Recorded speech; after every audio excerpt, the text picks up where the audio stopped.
여러분, 세상에서 우리가 주로 언제 통할까, 언제 울까 가만히 생각해 보면 여러 가지 경우가 있을 수 있습니다.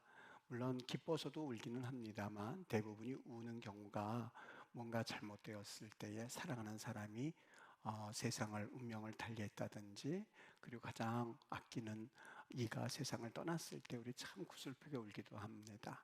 또 경기하는 걸 보다 보니 경기하다가 질 때도 울기도 하고, 또 그리고 서로 억울할 때 울기도 하고, 그런 경우가 종종 있는 것을 보게 되지요. 오늘 여기 성경에 보면 예수님께서 이 여인들을 향하여서, 거기 보면 그 많이 따르는 무리의 수 가운데 그 여인들을 향해서 너희들이 나를 위해서 울지 말고 너희와 너희 자녀를 위해서 울라라고 했는데, 이때 표현되는 말이 이 칼레오라고 해서, 이 울음은 그냥 단순히 눈물만 쭉 흐르는 울음이 아니라 아주 울부짖으면서 절규하면서 우는 울음을 일컬어서 이 칼레오라고 말합니다. 정말 왜 이렇게 수많은 그러한 그 상황 가운데서 이렇게 여러 가지 울어야 될 일이 많을까 하는 것을 점점 고민해 보다가 성경을 이렇게 쳐다보다가 재미난 것을 발견했는데요. 여러분, 성경에서는 이 울다, 또 애통하다, 우리나라 말도 마찬가지입니다. 뭐 슬퍼하다는 말도 있고, 애통하다는 말도 있고, 그리고 눈물 흘리다는 말도 있고, 여러 말이 있는 것처럼 헬라에서도 이 슬프다, 울다라는 표현을 쓴 용어들이 무려 9가지나 됩니다.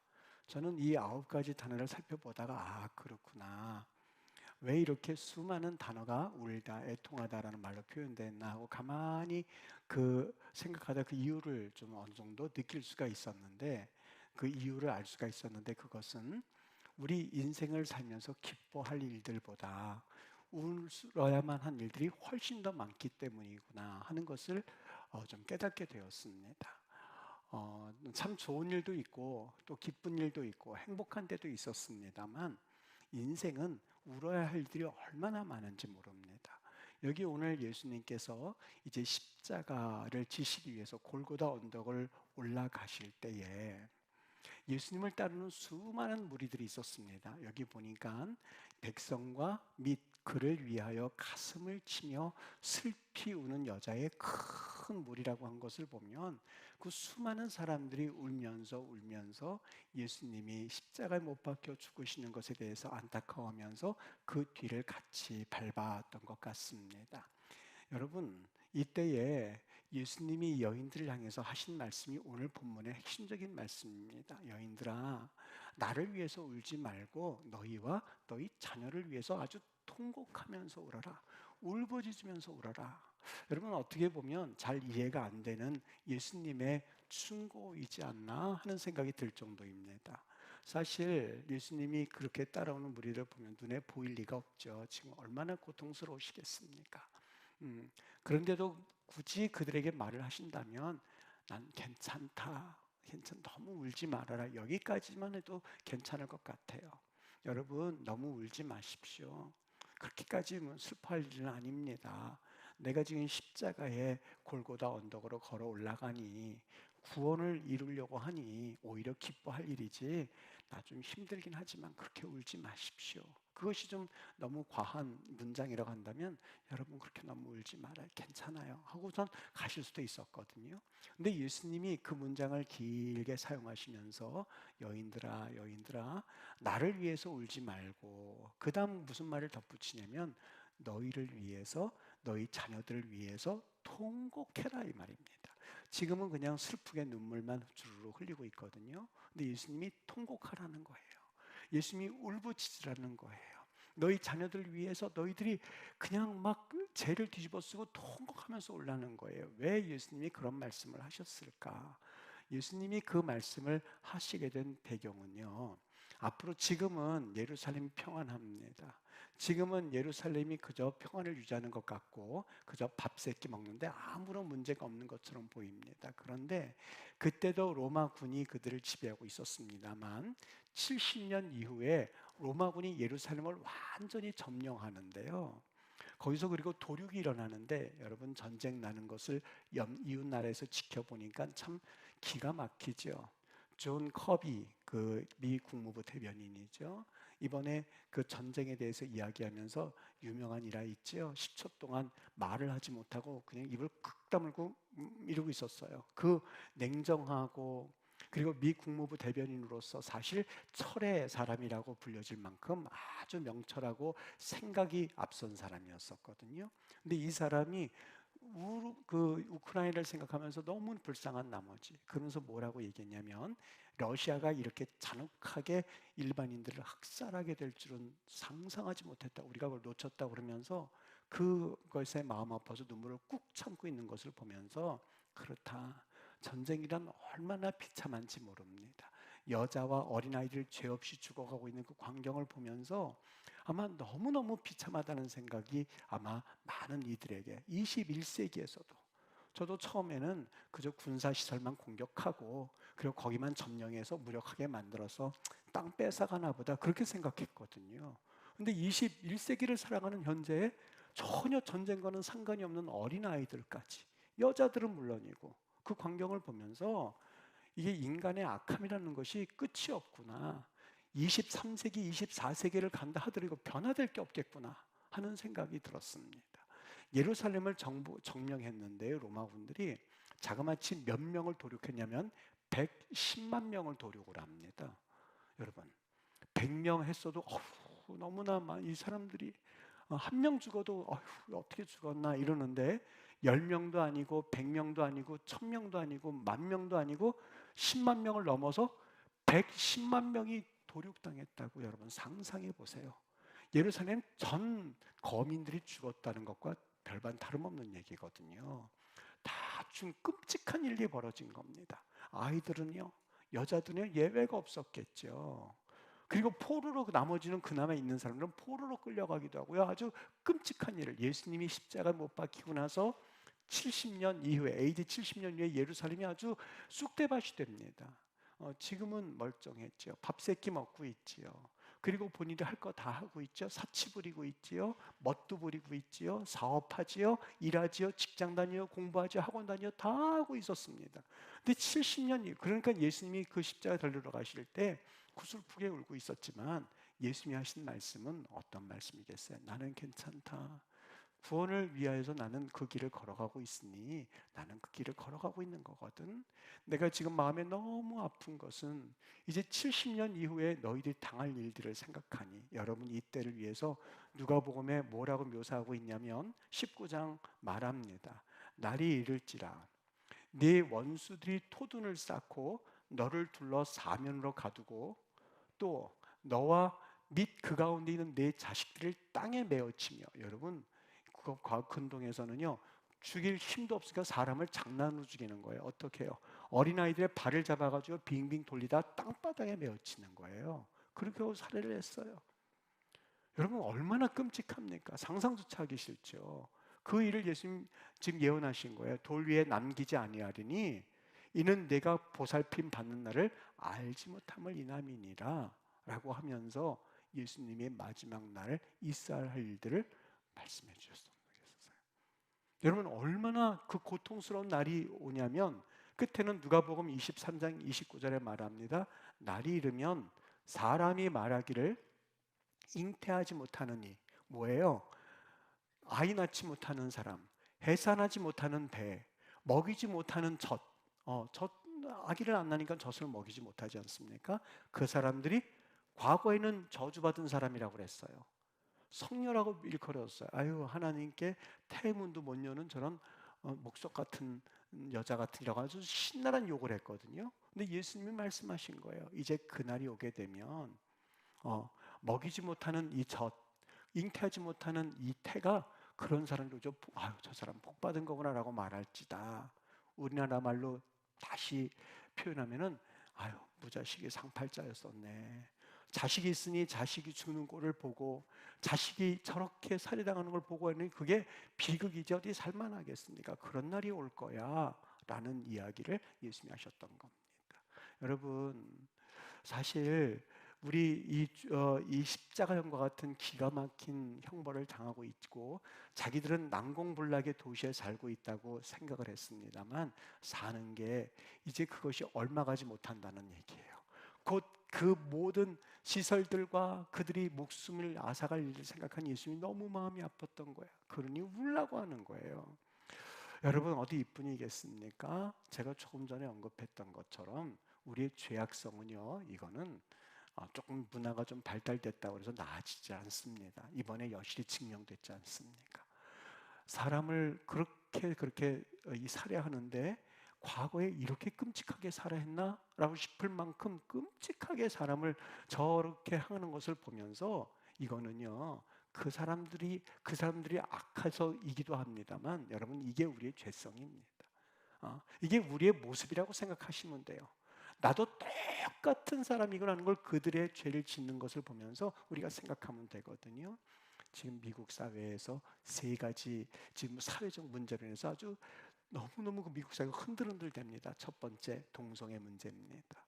동성애 문제. 그냥 같은 성을 가진 사람들이 부부가 되어 살아가는 거예요.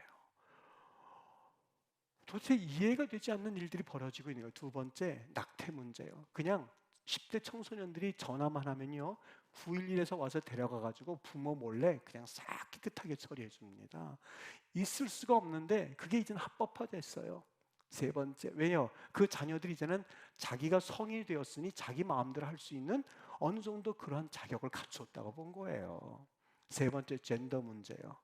자기는 남자로 태어났지만 여성으로 생각한다 그러면 여성으로 인정해줘 버리는 거예요. 여러분 성경과는 전혀 다르지요. 하나님께서 남자를 창조하셨고 여자를 창조하셨어요. 종대로 창조하셨어요. 각각 다른 종으로 만드셨지 이거를 막 합쳐서 마음대로 하도록 그렇게 창조하신 게 아니거든요. 그러니까 성경과는 전혀 다른 길을 걸어가고 있는 이 세상 속에서 살아야만 하는데 여러분 과연 이렇게 살아가는 세상 속에서 우리의 자녀들이 어떠한 마음의 상태로 살아갈 수 있다고 보십니까? 그냥 에이 세상이 그러니까 대충 우리는 낳아놨으니 알아서 살겠지. 전혀. 여러분 롯이요, 하나님 아브라함과 함께 하나님의 자녀로서 약속의 땅에 왔지 않습니까? 근데 물이 좋고 동산이 좋은 곳이다 보니까 거기로 찾아갔습니다. 그런데 그 소돔과 고모라는 아주 죄악의 최첨단을 걸어가는 그러한 도시였습니다. 천사들이 왔는데 그 천사를 자기 집으로 들이니까 사람들이 쿵쿵쿵 두들기는 거예요. 왜 그렇습니까? 당신 집에 들어간 사람들을 내놓으시오. 왜 그렇습니까? 우리가 그들을 상관하겠습니다 라는 그 상관이란 말이 우리가 그들이 남자이라 한다 할지라도 동성연애할 테니 데려오십시오란 얘기입니다. 창세기 시대 때부터 벌써 그런 죄악 가운데 롯이 있었던 거거든요. 성경에서 롯이 마음 상태가 어떠했는지 구약 성경은 잘 나와 있지는 않습니다만 신약 성경에는 롯의 상태가 어떠한지 우리가 말씀해주고 있거든요.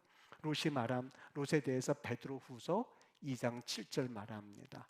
무법한 자들, 그 소돔과 고모라 성에 있는 자들의 음란한 행실로 말미암아 고통을 당하는 의로운 롯을 건지셨으니 이는 그 의인이 롯이 그들 중에 거하여 날마다 저들이 불법 행하는 것을 보고 성적으로 문란하고 그리고 동성연애하고 그리고 살해하고 그리고 못된 짓 행하면서 그리고 낙태해가면서 하는 그들의 현실을 보고 들음으로써 그 의로운 심령이 상했다고요. 여기 상했다고 하는 그 상했다는 말은 못 살겠다는, 괴로워한다는 말이에요. 그저 집에 와서 아이고 나 이거 어떻게 살 수가 있나. 꼬마가 와서는요 어떤 한숨을 푹 쉬는 거예요. 왜 그러냐 그랬더니 아니 우리가 언제까지 이 진화론을 배워야만 하는 거냐고. 성경은 분명히 창조론을 말씀하고 있는데 내가 언제까지 이 진화론에 대해서 답하고 여기에 대해서 서술하고 여기에 대해서 이게 맞다고 이야기하고 점수를 얻기 위해서 이걸 어떻게 하냐고. 여러분 부모로서 그거 찍찍 거버리고 창조론이 맞다고 쓰고 그냥 0점 처리하고 나와 그렇게 말할 수가 없더만요. 내신 들어간다는 이유 하나 때문에. 여러분 그렇게 말씀하실 수 있습니까? 자녀들이 가지고 오면 야 그거 그냥 빵점 맞아도 좋으니까 그거 틀렸다고 그러고 창조론이 맞음 그렇게 써놓고 그냥 나와버려. 여러분 그렇게 말씀하실 수 있으세요? 주일날 교회 못 가는 것에 대해서 야 그래도 돈 많이 주면 됐지 주일 좀 못 지키면 어때? 그렇게 말씀하고 있습니까? 아니면 야 돈 같은 거 우리는 그거 후순이다. 주일 못 지키면 우선은 주일이 먼저다. 그냥 회사 때려쳐라. 이렇게 말씀하실 수 있습니까? 저 학교에 가면 그나마 주일 못 지키고 그냥 공부해야 되는 학교에 간다 그러면 여러분 공부가 우선 그렇게 말하고 있지는 않습니까?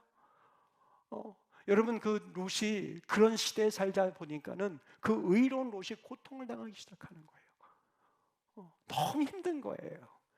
창조론을 써야 되는데 그렇게 못 쓰고, 주일 지켜야 되는데 교회 가지 못하게 하고, 돈 벌어야 된다는 이유 때문에 그저 수요 금요 새벽기도 피곤하다는 이유 때문에 전혀 하지 못하고, 그저 세상에서 그걸 바라보고 있으니 그 명예를 지키고 있으면 최고인 것이냐.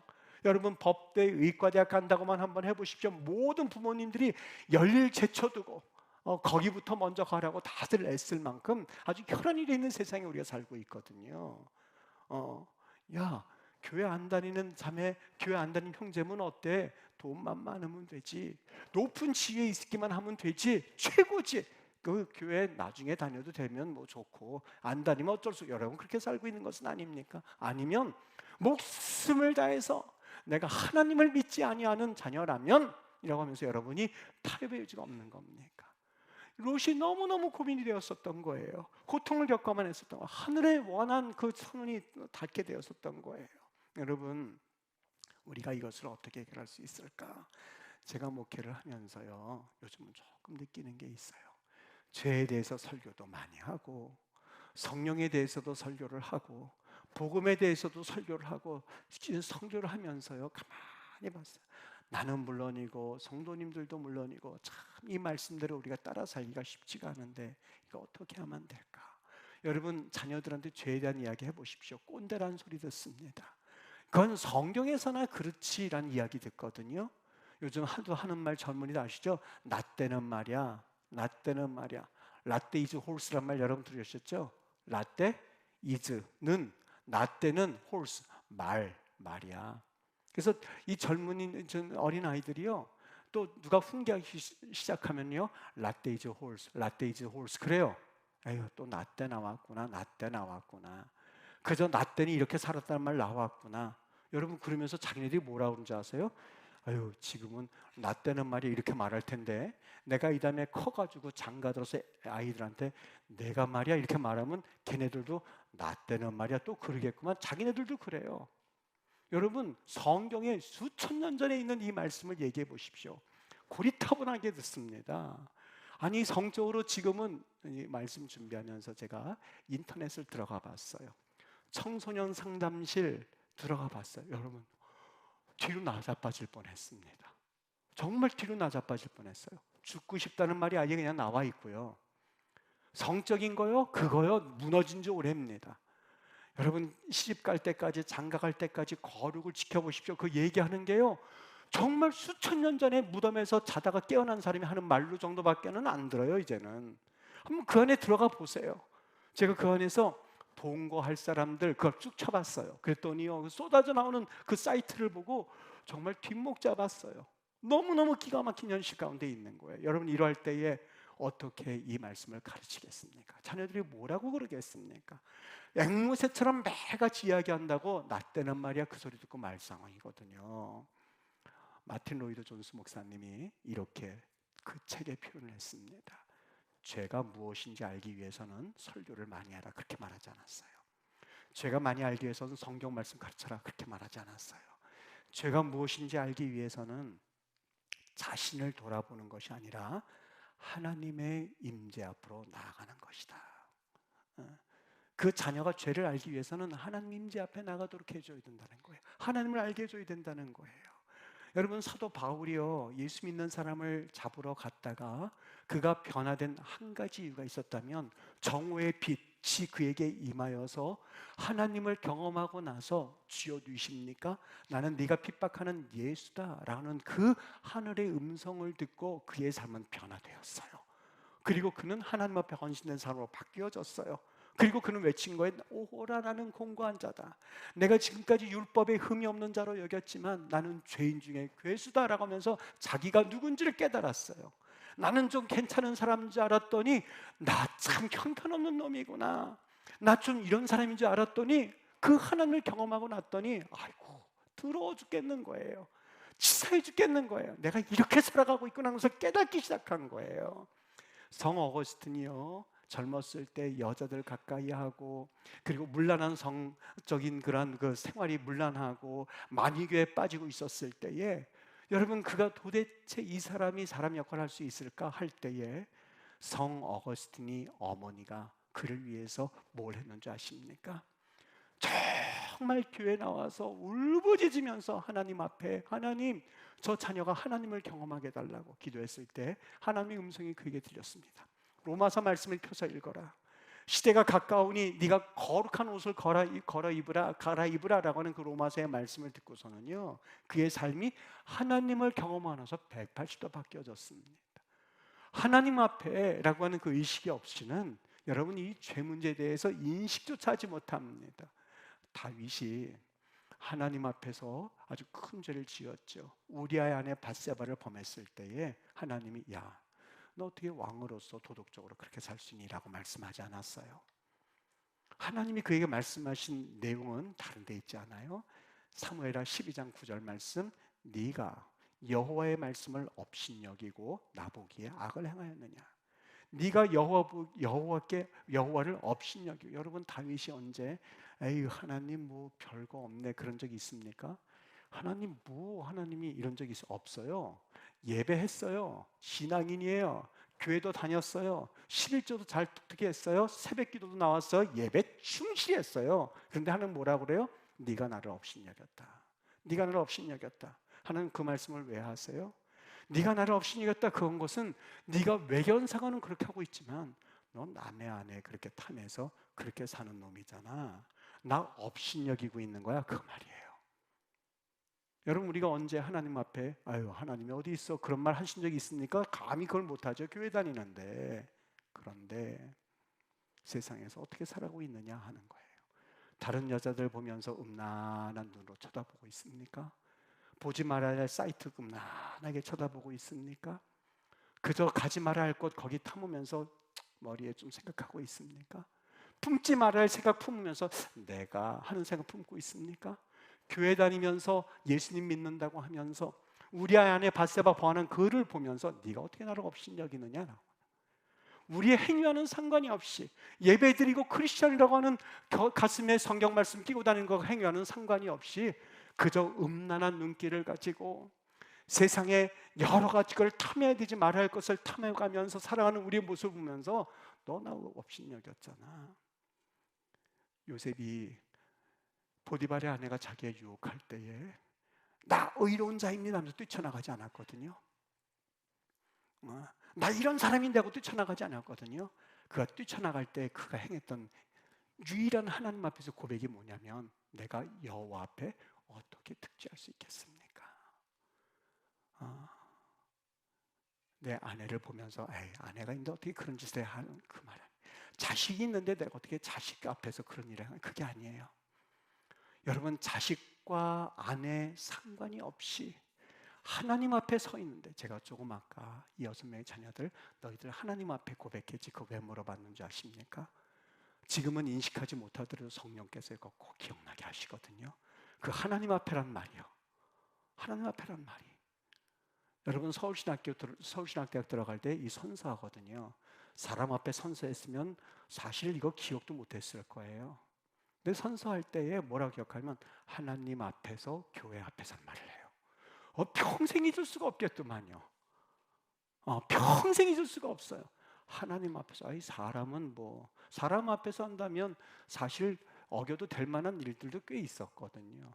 근데 그게 자꾸 맴맴도는 거예요. 성훈아 너 하나님 앞에서라는 그 맹세가 평생 잊혀지지 않는 거예요. 아주 맴맴돕니다.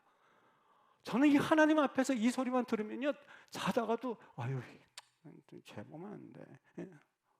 이 자녀들을 왜 하나님 앞 여러분들 앞에서 맹세했다면 그 맹세 깨질 수도 있거든요.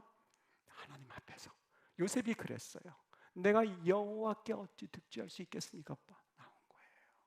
여러분 왜 이 죄가 무섭습니까? 오늘 30절에 보면 그때에 사람이 산들을 대하여 우리 위에 무너지라. 얼마나 고통스러우면 산들아 내 위에 무너져라. 작은 산들을 내 우리를 덮으라. 아예 죽고 말지. 너무너무 고통스럽다는 거예요. 우리 자녀들이 살아야 할 세대가 이렇다는 거예요. 여러분, 우리 어떻게 살아야만 할까? 부모된 여러분들, 오늘 이 실은 이 어린이날 주일이니까 아이들이 주인이다 하고선 앞에 쭉 세워서 또 이렇게 찬양하고 너희들 주인이야? 이 말 하고 싶었어요. 근데 말씀하기 시작했어요. 뭐라고요? 걔네들이 주인이 아니야. 예배의 주인은 하나님이세요. 이 하나님을 알게 되면 그 주인공은 저절로 자백금 돼 있거든요. 여러분 이해하세요? 다음 주일 어버이 주일이거든요. 우리 어른들께 박수 해드릴 텐데 어버이들이 주인이 아니에요.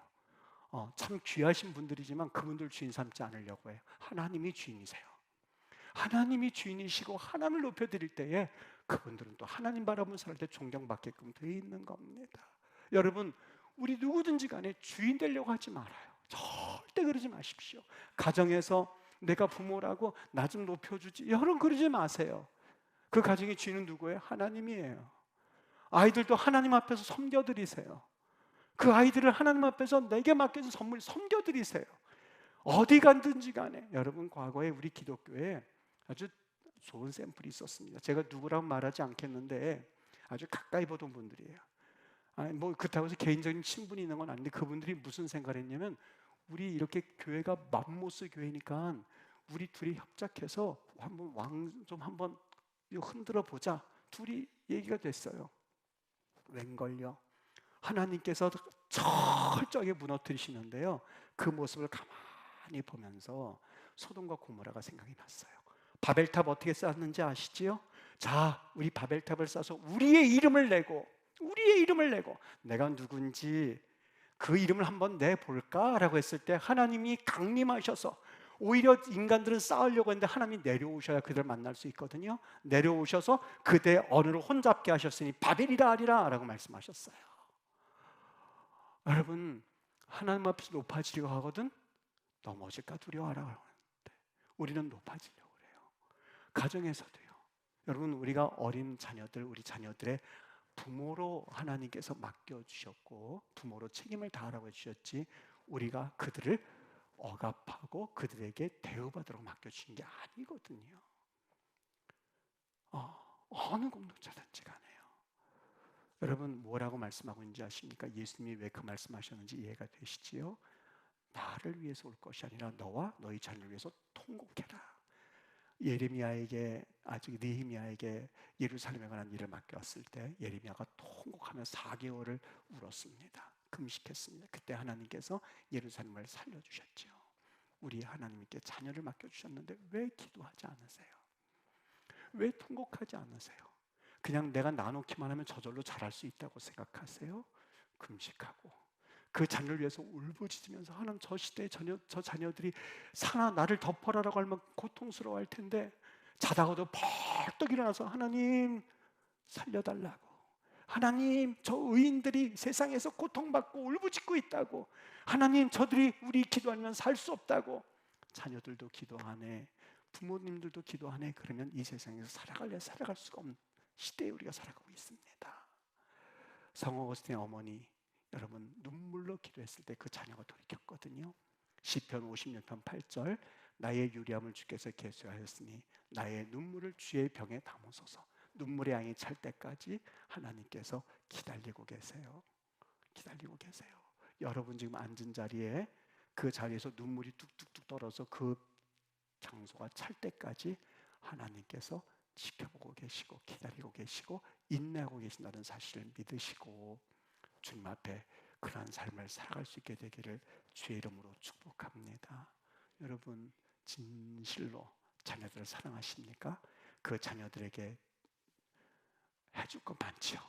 그렇게 해주는 것, 그것도 중요하지요. 귀하지요. 그러나 그것보다 더 앞선 게 뭐예요? 여러분의 눈물이에요. 눈물이에요. 목사님, 눈물 없이 기도할 수 없습니까? 여러분 진심으로 기도. 하나님이 이 시대를 바라보고 자녀를 바라보면 너무너무 불쌍해서 눈물밖에 안 흘러요. 하나님, 내가 자녀를 낳은 게 죄였군요. 이런 시대에 자녀들을 놔준 것이 오히려 저들이 고통을 주었군요. 내가 놔줬는데 너희들 나한테 이렇게 안 할래? 천만에요.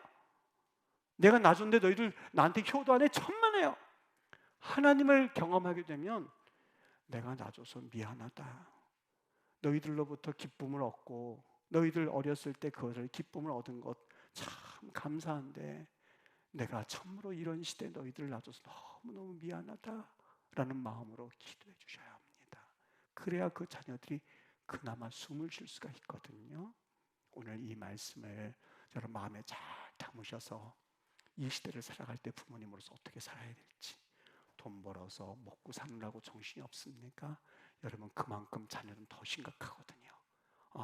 그 자녀들에게 여러분 기도의 그 은혜를 공급해 주시기를 주의 이름으로 축복합니다. 기도의 문을 열어주시기를 바랍니다. 눈물을 흘려주셔서 여러분 앉아있는 그 장소에 눈물이 두두두두두 흘릴 그날까지 우리 하나님이 그러한 기도의 마음을 주셔서 이 시대를 이겨나갈 수 있도록 성령께서 역사해 주시기를 진심으로 축원합니다. 기도하겠습니다.